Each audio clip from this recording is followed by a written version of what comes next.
Hello, and welcome to York Universe, the astronomy and astrophysics program written and presented by the students, faculty, alumni, and friends of York University. I'll be one of your hosts this evening. I am Julie Tomei, and I am joined by Dr. Elena Hyde. Hi, Elena. Hello, hello. We are broadcasting live from the Allan Carswell Observatory located at York University in Toronto, Ontario, Canada. York Universe broadcasts every Monday night at 9 p.m. local Toronto time or Tuesday morning at 1 a.m. UT. The York Universe production works in concert with our online public viewing program run by the Observatory team, which runs between the hours of 9 and 10 p.m. local Toronto time. You can head over to www.yorku.ca/science/observatory and follow the links to the OPV, that's online public viewing, and join in the chat. Unfortunately, because of clouds and rain, we will be looking at archival images tonight. If you have any questions or comments about our past shows, or if you have suggestions for future topics, please do send us an email at observe@yorku.ca. And you can always connect with us on social media. On Instagram, our handle is at York U Observatory, and on Facebook, it's Allan I Carswell Obs. All our programs are free, but if you would like to make a donation, we certainly won't say no. And so you can do that at the website, www.yorku.ca/science/observatory. We will be monitoring the chat for questions, might post some content there. As I mentioned, the weather is blah. Very blah. Yeah. But things are growing. Yeah, and it's Toronto, so it'll change. Oh, That's absolutely. the one thing we can say about the weather is it won't stay the same. So, I mean, flowers and hope spring eternally, I suppose. Yes, it's not cold. It's not snow, so I won't complain. I would like a little bit more dark time, though. I feel like the nights have gotten too short. It just seems a bit excessive. Mhm. Um, I think we'll have to agree to disagree there because I do like the longer days. Oh, well, I'll take as much nighttime observing as I can, although I will definitely be able to admit that the sun has been showing off immensely the last few months, with all kinds of spectacular things happening. Um, Right? so if you are out during the day and you still have your safe solar viewing glasses, some of those sunspots can actually be just seen with the naked eye. It is pretty impressive. Wow, those are big sunspots. Yes, yes, they are. And that is why, of course, we've been having all the fun aurora Mhm. that were visible for people that didn't have clouds. Yeah, that wasn't me. No, it wasn't me either, but something hope springs eternally. Yes. Well, the sun is expected to be super active this cycle. So I'm really, uh, I'm hopeful that it will not be my only chance. Uh, Yeah, and I mean, maybe just for folks who are thinking about trying to catch some aurora this summer, obviously it is going to be easier to catch them after the sun goes down, but with all of the activity happening, I highly recommend checking out the Aurora Watch if you're going to go camping. mhm. Yeah. I think it was the Sunday after everyone had those beautiful pictures all up on their socials, and I was like, "Arr." I think it was that Yes. Sunday morning that like I looked at my email inbox and space weather like had sent me like 1,000 notifications. I was like, and then I looked at the forecast and it was like, sun, what's that? You get clouds. I was like, well, fine, Yeah, and later. I was just like all of Ontario is cloudy. I'm not even gonna try to drive anywheres. Um so Yeah, like a lot it's of like, it fine. us I just sort of kept on looking outside and going, nope. Sucker hole, please. Sucker hole. Yes. No, exactly. nothing. Next time, But gadget. Next time. and for folks who are wanting to keep track of it, I really like the forecasts on the NOAA website, the National Oceanic and Atmospheric Administration. They've got a wonderful little forecast that's good basically for about 48 hours, but they update it every, I think, 30 minutes. And it's got a pretty good aurora probability as well as a view line that they put on there that show Nice. you, yeah, what your chances are. How far north do you need to get to be above the view line for the aurora? So it's a pretty fun thing to keep track of, and with the summer having lots of chances, probably, we hope yeah, all those campers might be getting a bit of a show. Sounds good. Good luck, campers. Yes, Good luck, exactly. Elena. Good luck, Julie. Thank you. Keep my fingers crossed. All right, Elena. Shall we start our This Week in Space and Astronomy history? Absolutely. And I did actually start us talking about the sun, so that leads me to my This Week in Space and Astronomy history. I have a solar sort of telescope-ish back on the 21st of May in 2010, which seems really recent, but it was actually a while ago. So going all the way back to 2010, we had the Icarus telescope launch. This was May 21st. And Icarus was a really interesting telescope craft, spacecraft. This is not a solar telescope in the traditional sense. This was a spacecraft that used the sun for propulsion. And Hmm? Icarus was actually the world's first spacecraft to use solar sailing as the main propulsion. So it had a little bit of a claim to fame. And you talk about active suns. Well, I guess if we do have any solar sails out there, they'd be getting a little bit of an extra push. But this was one of the first that was used, and it was the first that actually used solar sailing as the main propulsion for the craft. So Icarus is a terrible acronym, but Of course it is. it's ostensibly named after the ancient Greek myth where Icarus was the one who had the wings that melted off in the sun and they fell.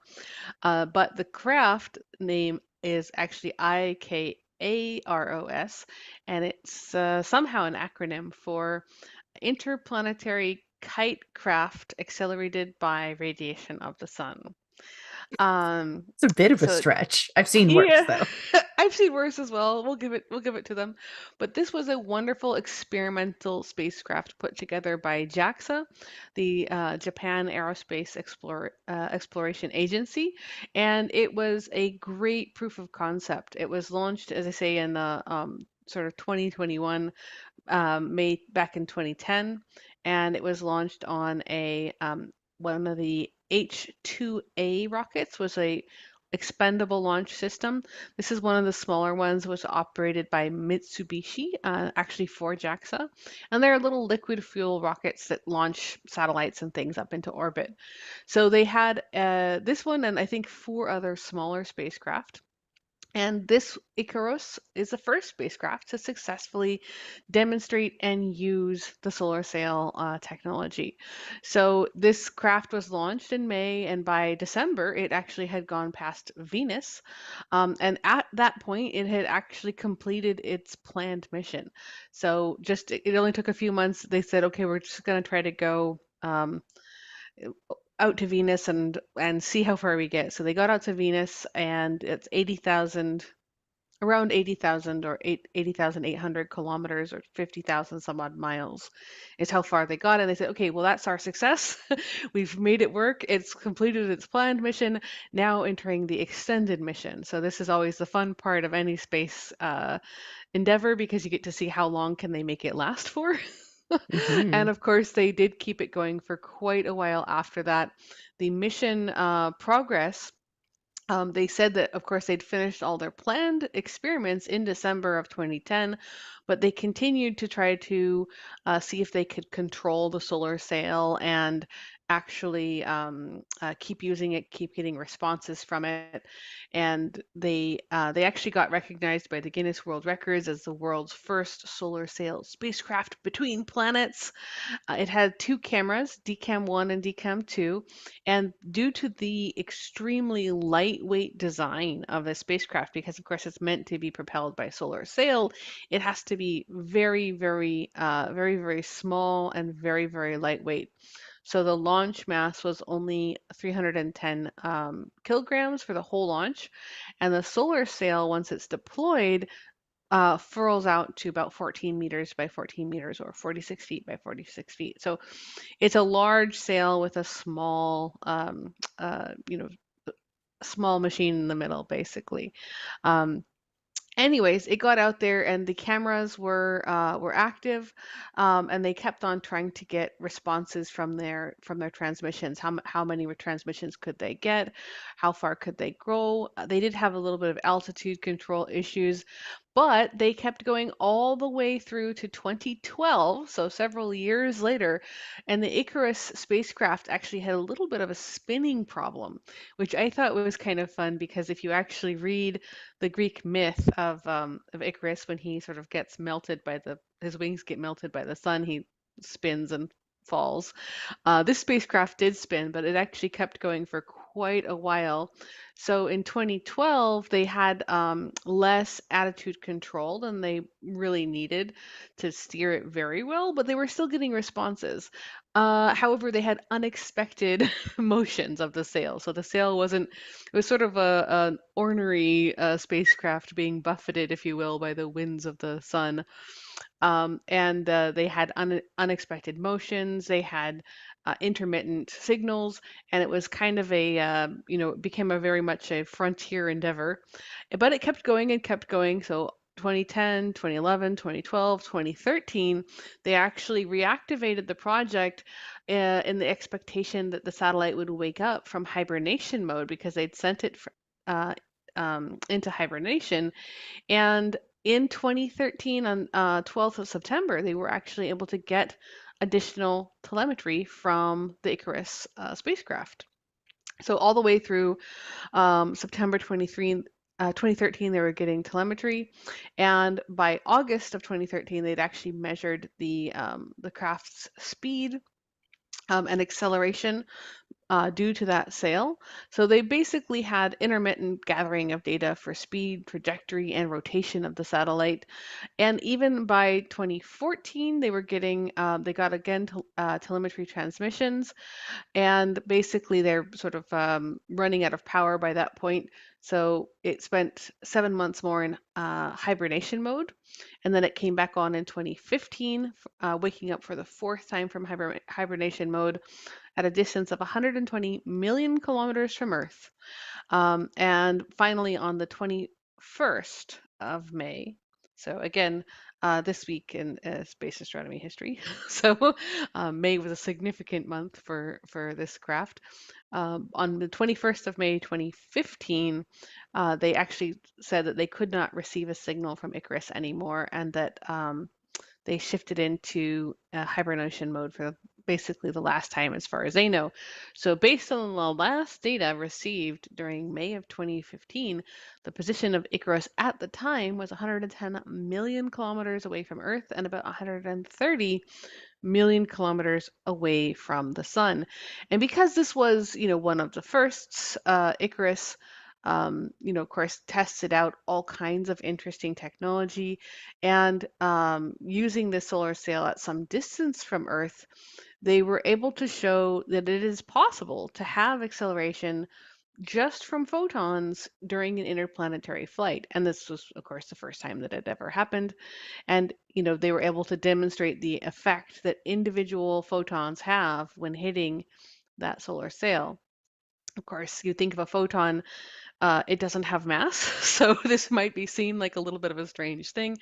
It's just light. So a photon is just light with nothing else attached to it. There's no mass, but it still has energy. And so when that hits a solar sail, each photon generates a small push, and over time, a sort of accumulated energy strikes the solar sail and will push it and anything attached to it forward.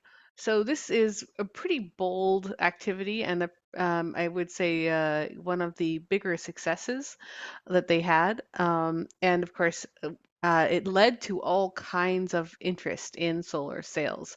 And there were, as sort of a result of this success, both planned and proposed solar sail spacecraft that were either designed around extremely low cost craft, or things that were very sort of cutting edge.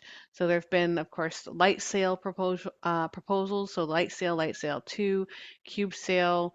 There was a list of missions that went to all kinds of different places that were proposed with solar sails. The Near Earth Asteroid Scout was a proposal. I don't think it actually made it out.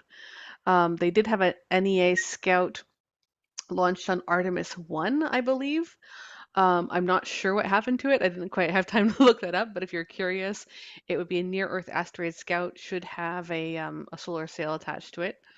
And lots of other things have been proposed. Probably the most catchy of all of the solar sail proposals that have been attached to this idea would be the breakthrough starshot that I think we were all talking about a few years ago.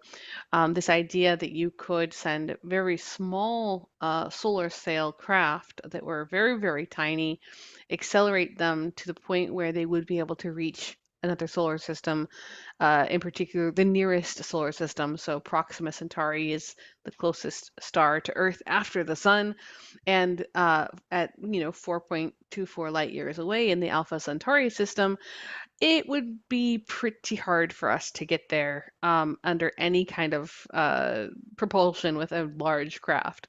So having an extremely small craft and being able to accelerate it to a very, very high speed, um, you know, well, we could do that if it was light sails, and it would still take a long time, but it's something that we actually have the technology to do.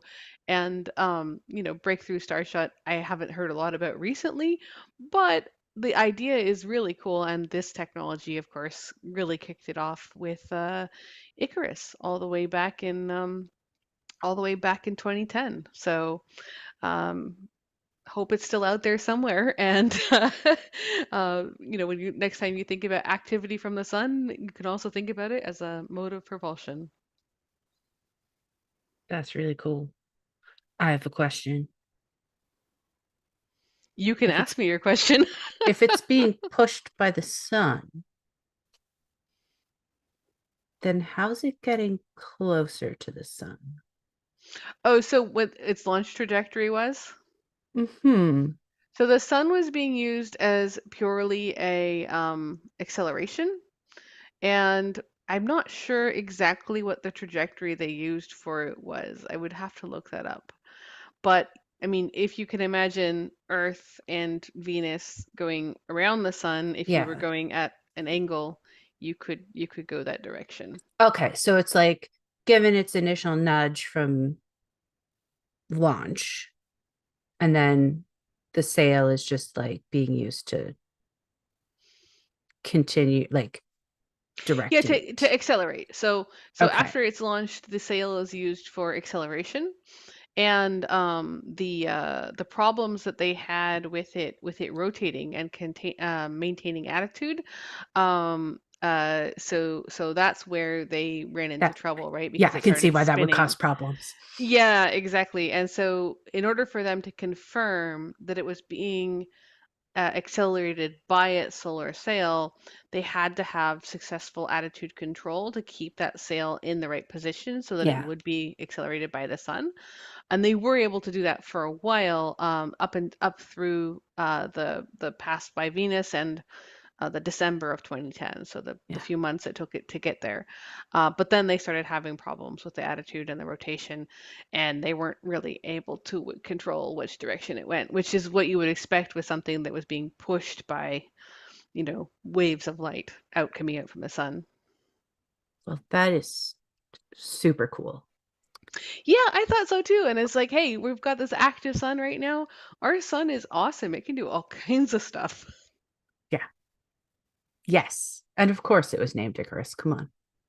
Yeah, yeah, and I mean it great success, and of course, being connected a little bit to history itself. It's one of those things that, you don't often think about when you think about, necessarily just telescopes, but it did have the little cameras on there, so I'm counting it. Sure. Count it. Absolutely. It's looking at things. It's a telescope. All right. Let's move on to light from a more different star. Absolutely. Okay. So, May 27th, 1933, the World's Fair opened with light from Arcturus, which was captured by the Yerkes telescope. So, the 1933 World's Fair took place in Chicago. It had a theme of a century of progress exposition. It was created to celebrate scientific and industrial progress, and it kicked off with a demo of the 40-inch refracting telescope at the Yerkes Observatory in Williams Bay, Wisconsin. This demo also included telescopes at the University of Illinois Observatory, the Harvard College Observatory, and the Allegheny Observatory. And light from Arcturus was focused on photocell tubes producing an electric current, and those signals were sent via Western Union telegraph lines to the Chicago Fairgrounds. And then the thing I read, it said power, and it powered the lights at the event. I don't know how little power these lights used. I'm not sure that's accurate. It feels a little off to me, but I don't know. Anyways, maybe it's just like the signal coming from the telegraph lines told the lights to go on. Maybe it actually was enough power to power the lights. I don't know. Um, Well, how big were these lights? well, the question is how many lights were there? It's an entire fairground, right? Or like, was it just on a panel? I'm not sure. Um, the details were a little lacking. And Arcturus was chosen because light from Arcturus started its journey to Earth at about the same time as the previous Chicago World's Fair, which was the World's Columbian Exposition of 1893. And apparently, people liked this so much. They were so enthralled by the idea of like the lights here are on because of the star over there, that then the Elgin Observatory that was nearby was pressed into lighting the fair in the same manner for the rest of the season. And the fair lasted for like a year and a half. Wow, that's a quite affair. It is. Can you imagine though? Like your Yeah. observatory and what you're doing is pointing at a star so the lights at the fair can be on. Yeah, that is an interesting one. And what you've described it as, I mean, it almost has to be that the electric current would flip a switch that would turn the lights on, right? Because the electric current that you could possibly generate by the measured brightness of even the brightest star would not be sufficient to turn on much of anything, like maybe an LED or maybe Right. a couple LEDs. So if it's being used to flip a switch that would turn the lights on at the fair's opening, you actually could flip that switch with like any other current that you wanted. Yeah, But the fact that they hooked it up is pretty cool. it is pretty cool. It's, it's like, check us out. I like that it's like, and we sent it by telegraph. Yeah, exactly. This is, I suppose, um, the wireless transmission of power was also, on people's mind because, of course, we are talking about the sun earlier, and the Carrington event would have been a lot more fresh for these folks. Oh, yeah. And I did not go down the rabbit hole of like what all, excuse me, what all else was at the World's Fair of 1933. But I'm sure it was quite in my mind, it's like, those like old-timey newsreels. Oh yeah. Well, and I mean, I wish we would do something like this today, actually, because I would love to see like the coolest, most unusual, crazy inventions that people come up with, right? And at the time, a light producing anything would have been extremely revolutionary. For example, like a photocell that produces electric current when exposed to light, that those were pretty recent inventions in 1933. 1933? Yeah, 1933. Yeah. So, if you have the ability to take advantage of light's ability to knock electrons loose from atoms, you can do all kinds of things like, you can count. So one of the things that those photocells do is they can count people as they go through doors. They can be, used in burglar alarms. They can be used in astronomy. They can be used in, Well, you know, those toilets that magically flush when you step away from them. So it's like, hey, it's a pretty cool application of I suppose at the time, a very, very unique um, technology. yeah. And the light that left the star, so that light that left the star would have to hit the photo cell, be translated into electrons, and those electrons would travel to the fair and send the signal that would open or close the switch that would turn on and off the lights. Hmm. And so, you could say you had this whole time delay because, of course, it's arrived. It takes it 30, 37, 40 years to get to get to US to transmit that signal. Yeah. Very Very cool. cool. All right. Let's move on to 1983, shall we? Yes, so I will forward a little bit. Thinking of Speaking of things that are cool, we'll go into outer space. So I'm going to go up and out again. This time I'm going to go into 1983, the 26th of May, for the ExoSat launch. And this is an interesting observatory that was launched into space, European X-ray Observatory satellite. So they did a little bit of a better job with the acronym for ExoSat. It was originally named Helos, and it was an X-ray telescope. And this was an operation from May 1983 until April 1986. So it didn't last a tremendously long time, but I thought it was pretty cool because, of course, it's observing in X-rays, and we're talking about the sun and signal transmission. But one of the things that we don't often talk about, or at least not very often, is of course the fact that a lot of these stars and our star as well actually emit in the X-ray, and you can see some really interesting stuff when you're looking with X-ray eyeballs.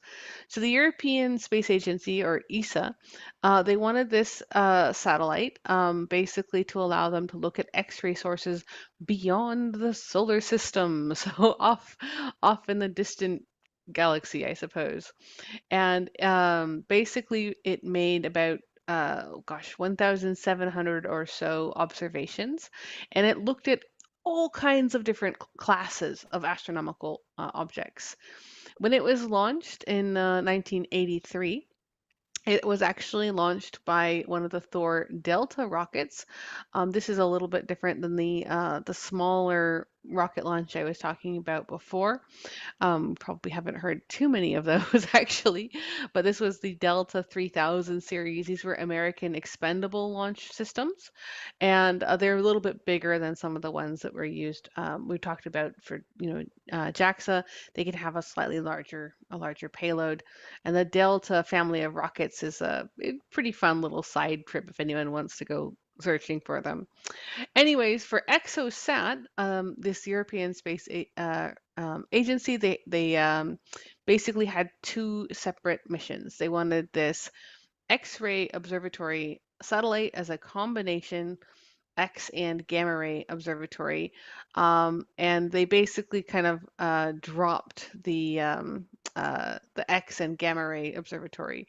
So they just went ahead and had Exosat with its own launch by itself, looking at X-ray energy bands. So these are you know, well outside of the range that any of us can see in. So when you look outside with your eyes, we see in visible light.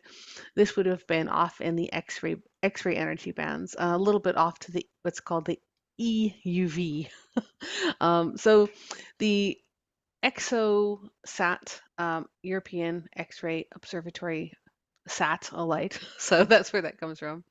Um, the three instruments that it had produced spectra images and light curves, and they had all kinds of different things they looked at. So they had galaxies, they had stars. They basically looked into the what's called the low energy with a multiple array detector at the focus. They had an energy range that what they're looking at from about 0.05 to 2 keV or kilo electron volts. And this gave them detailed observations in wavelengths that we hadn't normally seen before, and in particular, the extreme ultraviolet, which is between 100 and 300 angstroms. So way, way, way away from where humans can see with their eyeballs. They also had a medium energy instrument, which had proportional counters, and this one basically gave you better spectral resolution, so you could see more detail out of the spectra in that energy range. And then they had something called the gas scintillation proportional counter, which I thought was a kind of a cool name for something. The gas scintillation proportional counter. It's I mean scintillation. It's scintillating. No, this Right. I know, right? So this was proposed by the Space Science Department of ESA, and basically they were looking at how do we get different amounts of energy coverage out of these out of this instrument that we're not going to be able to see from anything else. So they had a whole bunch of different gain modes, but they weren't able to use it for terribly long. As I say, the whole exosat telescope was only in operation for a few years, but it did make a couple pretty cool scientific discoveries. It actually discovered quasi-periodic oscillations in low mass X-ray binaries. So these are binary star systems. A lot of them had a neutron star accreting material from a companion, and they were able to see these oscillations with Exosat for the first time. And so this was, X-ray light from this binary star flickering or changing in brightness as the one star goes around the other, or in this case, an uh, neutron star would go around its companion accreting material. They also did a comprehensive study of active galactic nuclei. So if you like AGNs, active galactic nuclei, they did a whole X-ray characteristic study on them. Those AGNs are, of course, compact regions at the center of galaxies far away. So that's outside of the Milky Way. And Exosat did cataclysmic variables. They did all kinds of different binary stars. They did iron lines in galactic and extragalactic X-ray sources. And they got high resolution extreme ultraviolet spectra, or EUV. So it's extra ultraviolet basically. So they have some wonderful pictures that have come out of this if you happen to like spectra. They've got X-ray light curves, showing series of flares and even supernova remnants that have been imaged with this. So there's a whole bunch of exostat, fun things you can look up, and they did all of this with just the few years that they had. So 1983 to 1986. So by the 5th of May, so again, May to May, basically, just like the other mission, I suppose. They made it 3 years. So by the 5th of May, 1986, they had basically had the end of the mission, and the orbit decayed, and that was the end of Exosat in operation. So it was short but sweet, and from viewing things like galactic nuclei to variable stars, white dwarfs, clusters of galaxies. So they really kind of just did a bit of everything in the X-ray and the E EUV extra extra UV. Um, but it was a very fun satellite, and I think it's worth remembering that it was in fact launched back in 1983, basically yesterday. Cool. I decided to see what an image from Exosat looked like. It looks rainbowy and pixelated Yes, and they do, and that's the artificial colors that they sort of assign to those to bands. different, yeah. And that's actually a fun one to note because, of course, in the X-ray, in the UV, and the ultraviolet, those are all colors that we can't see. So when we get images or data from them, we have to assign You them have to false pictures so color, that yeah. exactly Um, false color. the images were all released in a 3 CD collection, Elena. Oh Uh, my gosh. Well, now we know what yes. to get each other for Christmas. Um, You can now download the contents of said discs because I imagine one, how would you get them? Two, how would you play them? Um, yes. that's true. That's true. And I will just say for any Exosat fans out there, they did a bit more recently in May, actually. So we're talking about this week is based back in 2018. They actually had an Exosat 35-year reunion. Ooh. So they actually had a 30 to celebrate 35 years since the launch. And this mission, like so many of the other missions, that have been very influential, this one also led to lots of other things. And of course, ESA and other European missions have really branched out in X-rays before. We've had ROSAT, we've had EXOSAT, we've had, and then of course, XMM Newton, ESA's X-ray observatories. So there have been some good some good scientific legacies from these. Oh, yeah, for sure. All right, folks. We are about a little past the halfway point. You are listening to York Universe. We are broadcasting live from the Allan I. Carswell Observatory at York University in Toronto, Ontario, Canada. You can head over to yorku.ca/science/observatory for chat, questions, content, etc. Tonight, you are listening to Dr. Elena Hyde and myself, Jeannie Tomei. We have a few more history topics to discuss, and then we will head into news. So I'm going to take us back to May 28th, 1894. And Percival Lowell arrives in Flagstaff, Arizona, marking the official founding of his observatory. Uh, Astronomer Andrew Douglas had been in Flagstaff preparing for Lowell's arrival for several weeks.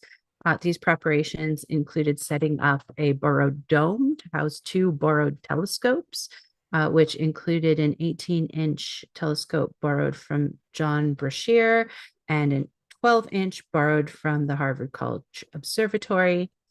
Lowell was fascinated by Giovanni Schiaparelli's Martian canals, um, and he'd seen drawings of the observations, and he wanted to devote his wealth to establishing an observatory in the United States. He made this decision in the winter of 1893, and he hired on Douglas to find a good location. And eventually, Arizona was chosen because of its elevation, its dark skies, and its proximity to the railroad. The materials for the construction of the permanent observatory were locally sourced, but the Clark Refracting Telescope was assembled in Boston in 1896. And over the years, a ton of research has been done there, including the initial Martian research that was uh, Lowell's passion. It research into the expansion of the universe, the discovery of Pluto, of course, and lunar mapping to support the Apollo program, and much, much more. Very fun stuff. Of course, Lowell is Yeah. a wonderful observatory to visit because, as you say, there are a lot of other things up there as well. And I believe that I heard they're actually doing an open air, like, observation theater or something up there. Anyways, great location in Cool. Arizona. And if you mention Lowell Observatory, I just have to give a shout out to Robert Burnham Jr., who is also he was there much later, 1958, I think. But he's the one who wrote the Celestial Handbook, Mm-hmm. which is 3 volumes. It's absolutely one of the best 3 volumes sets you can ever get. But he wrote this entirely like on his own, and he was I think he was largely an amateur. Um, but his Celestial Handbook is amazing. And every once in a while I find sort of quotes by him, and it's like very tremendously influential person who was up at Lowell. So the Lowell Observatory, like, it really hosted quite a lot of interesting stuff. But definitely extra props to the Celestial Handbook and Lowell Observatory as well. Cool. It's on. I'll add that to my list of places to visit one day. Oh yeah, definitely. And they have the Vatican Observatory up there too, I think now. Same mountain or similar mountain. It seemed like it was right next door last, but it's been a while since I've been there. Vatican Observatory, not in the Vatican, sounds weird to me, but I will take your word for it. Yeah, I'm not sure what we would search for to Flagstaff telescopes, Vatican. Oh yeah, no, I mean I'm totally taking your word for it. It just kind of made me pause for a second. Wait, like the Vatican Observatory, not in the Vatican, but I guess that just, I mean, the Canada France Hawaii telescope is not in Canada. Yeah, the VAT. It's called the VAT, VATT, I think, in Flagstaff. And that's the one that has the shortest or the fastest it's got an f 1.0, I think. Ooh, One of the fastest telescopes ever manufactured. Like shortest focal length. Anyways, apropos of nothing. Lowell Observatory, definitely a good destination for any astronomers interested in seeing all kinds of cool telescopes and pretty good skies. I guess they do get some light pollution from Flagstaff, but it's not as bad as Phoenix or Tucson. it's hard to get away from light, no matter where you are. Absolutely. Should we do the optional one, or do you want to go into reminders? Um, yeah, let's quickly do the optional one. Why not? All right, so I have a little tiny optional one for this today in space history because I just thought it was fun to do a literal this day in space. So literally this day in actual space, 3 astronauts were launched to the International Space Station on May 27th, 2009, and this was Expedition 20. So this was the 3 astronauts launched to the space station to complete the crew of Expedition 20.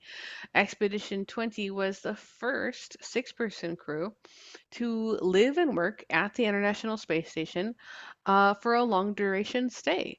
So, on this day in space, May 27th, 2009, the three astronauts that they needed to complete the crew of Expedition 20 were sent up, and this was the Russian cosmonaut Roman Romanikov, Canadian astronaut, so hooray Canada, so Robert Thirsk, and Belgian astronaut Frank de Win. They lifted off on a Soyuz from Baikonur Cosmodrome in Kazakhstan, and they were at the space station 2 days later, I think. So they were greeted by their Russian commander, Gennady Padalka, NASA astronaut Michael Barrett, and Japanese astronaut Koichi Wakata. And this was for the first time in International Space Station history. The space station was at full capacity, which is six people. That's how many you're allowed to have. Six humans. No more than that. You really can't support it. So that was the maximum. And they got all six in there for their, their full Expedition 20 crew, and previous crews for the International Space Station and previous expedition crews were only three people. But ever since Expedition 20, the space station has continued to support crews of six. And interestingly, because they were using the Soyuz, the capsules that ferry people to and from the ISS can only fit three people. So that's why they had to send them basically half at a time. So only half of each expedition crew can launch at any time, and that's why it takes two launches, or why it took two launches to get Expedition 20 all the way to the space station. And for those of you wondering about a little bit about the dates, the space station or the International Space Station has been under construction for a while. It's been assembled and maintained in low Earth orbit, and it's kind of been ongoing since 1998. So it has been, had modules added to it and various things, and of course Canada arm. So by the time that they had, by the time they had actually reached 2009, that's how long it took them to get it able to support six people. So I don't know. I suppose the folks who want to do the space hotels will have to wait a little bit because right now it's only six people. Yeah. It's a very personalized experience if you're running a space hotel. Yeah, yeah. It's Yeah, I think right now it's still like individual space tourists that get to go yeah. after paying undisclosed amounts, I suppose. Some I feel like it's disclosed at some point.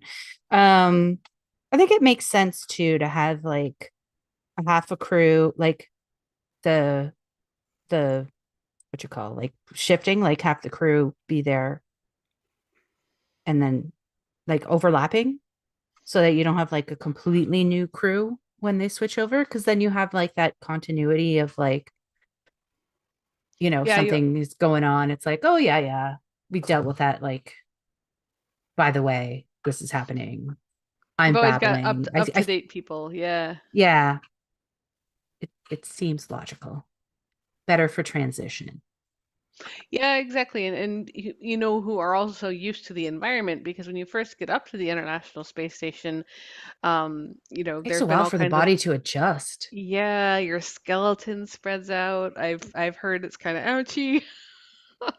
Something space sickness. I don't know. Yeah, yeah. Seems rough. Seems rough. You probably wouldn't want the entire crew to, not quite be themselves for a week.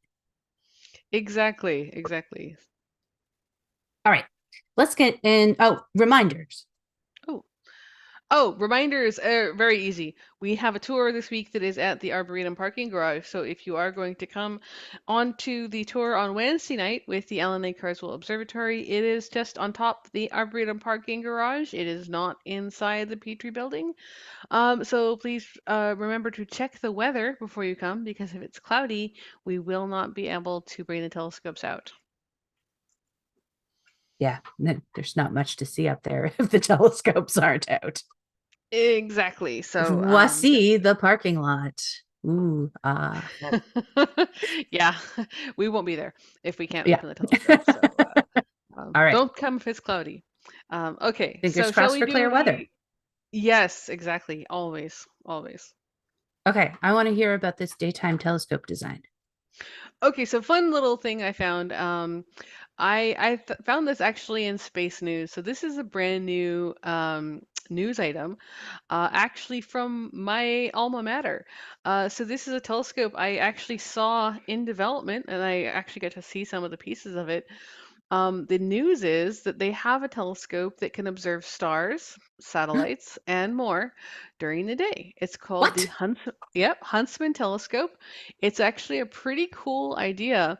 What they've done is they've taken a series or an array of highly sensitive camera lenses, so 400 millimeter Canon lenses, and it's at Macquarie University in Australia. That's actually where I got my PhD, and they had one of these out, and I remember them saying, "We're going to get this working," and they did finally. Now that it is 2024, so it's been a couple years, but they did finally get it working. This is a telescope design for telescoping, as in looking at stars, looking at um, satellites, doing actual nighttime type observing for visible wavelengths during the daytime.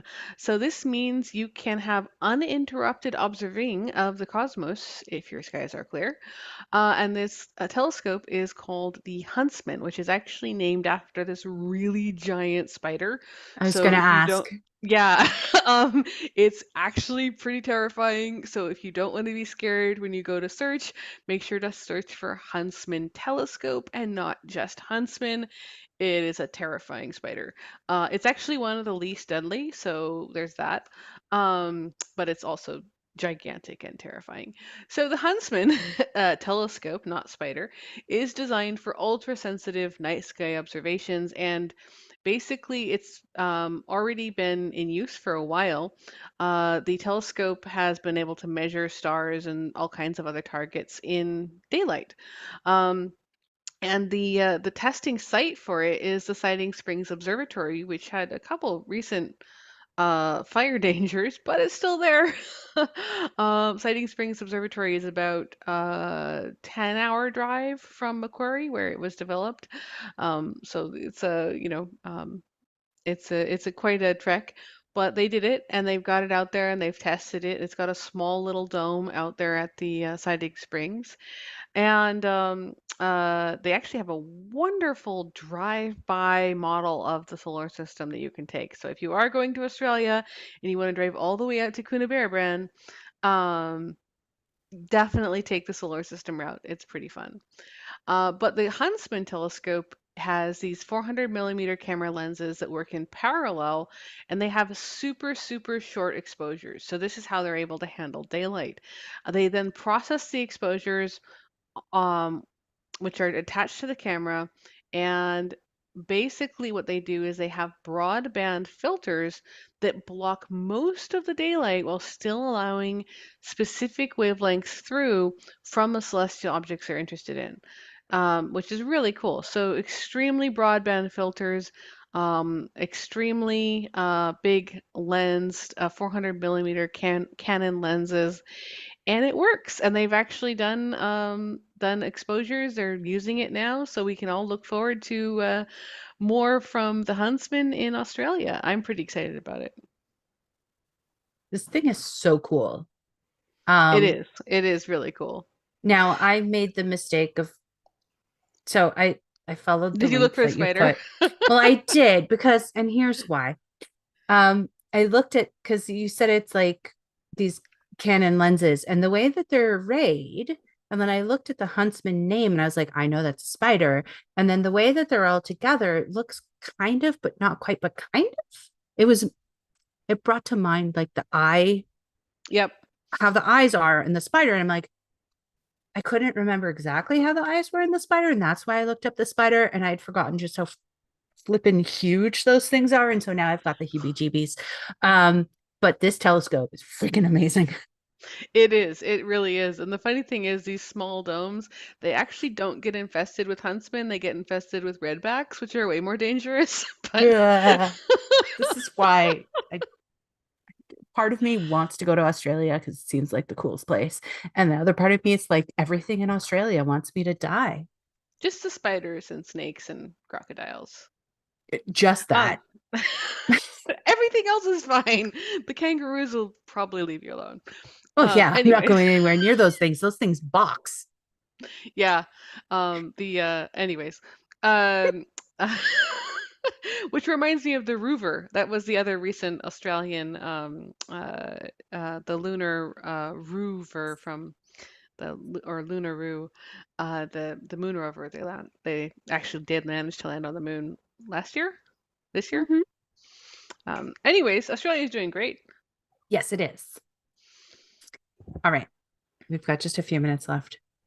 And we can fit in another two telescopes. Woohoo! We can. Um, so two international teams of astronomers have discovered a planet between the sizes of Earth and Venus using TESS, that's the Transiting Exoplanet Survey Satellite, which is basically a space telescope. Um, and the planet is 40 light years away. And it's a good candidate for further study using the James Webb Space Telescope. Boom, two more telescopes. Um, So TESS looks at a large part of the sky for about a month at a time and tracks brightness changes in tens of thousands of stars at intervals ranging from 20 seconds to 30 minutes. This planet is temperate. We don't know yet if it has an atmosphere. Its host star is Gliese 12, which is a cool red dwarf in the constellation Pisces. Um, the star is about 27% the size of the sun, and its surface temperature is about 60% that of the sun's surface temperature. The planet Gliese 12b orbits the star in 12.8 days, putting it at a distance, like the distance between the planet and the star is about 7% of that between Earth and the sun, so it's very close. The planet gets 1.6 times the energy that the Earth does, and about 85% of what Venus gets. If it has no atmosphere, its surface temperature would be about 42 degrees. So a little sweltering, but like survivable if you have enough water. Um, Gliese 12b is a great target to study whether Earth sized planets around cool stars can retain atmospheres, if it has one. Studying it could help answer questions about the evolution of Earth and Venus's atmospheres. And because of its proximity to us and a few other factors, it's a good candidate for transmission spectroscopy, which is studying the atmosphere via light passing through it as it transits using the James Webb Space Telescope. Awesome. I'm a big fan of all follow-up on this planet because it's really cool to find one that actually does um, have a good candidate for atmosphere studies. And I mean, if it doesn't have an atmosphere, it's not as hot, maybe survivable for human creatures. But if it does have an atmosphere, then we can study it, and that's great. Yes. I mean, it's not like human creatures are going there. It's 40 light years Not away. anytime soon. No. So atmosphere is much more interesting. And anything with the JWST is exciting to me because that telescope is cool. Oh yeah, absolutely. All right. That was a lot of telescopes. It was a lot of telescopes and a lot of very, very cool discoveries. Okay, everyone. You have been listening to York Universe. the Astronomy and Astrophysics program written and presented by the students, faculty, alumni, and friends of York University. Your hosts this evening have been Dr. Elena Hyde and myself, Julie Tomei. You can always connect with us on Instagram with the handle at York Observatory and Facebook at Allan I. Carswell OBS. And please check out our website for show notes, content, updates, and contact info. That is at www.yorku.ca/science/observatory. Thank you for tuning in to York Universe. Clear skies and have a good night. Clear skies, everyone.